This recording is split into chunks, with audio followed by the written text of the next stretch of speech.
Арест шешу. Бізде арест шешуді ұйымдастырамыз. Бізде сот арқылы қойылған аресттер шешіледі. Бізде нотариуспен қойылған аресттер шешіледі.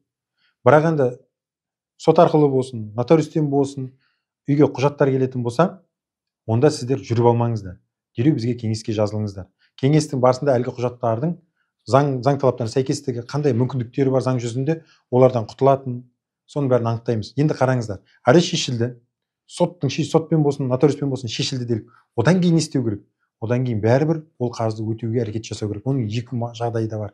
Бірінші жағдайында банкроттық талаптарына егер сәйкес келсеңіздер, банкроттықпен мәселені түбегейлі шешуге болады, мүлдем қайтармайтын болып. Ал егер де ол талаптарға сәйкес келмейтін болса, біз банкрот зерттеу кезінде анықтаймыз оны.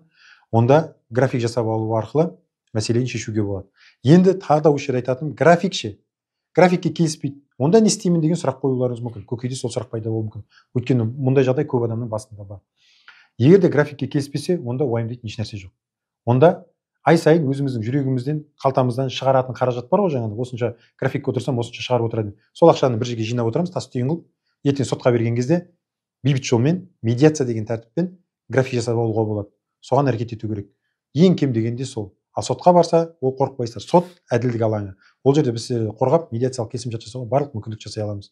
Сіздерде осындай мәселе туындайтын болса, біздің WhatsApp нөмірлерге жазыңыздар, біз сіздерге кеңес береміз, көмектесеміз.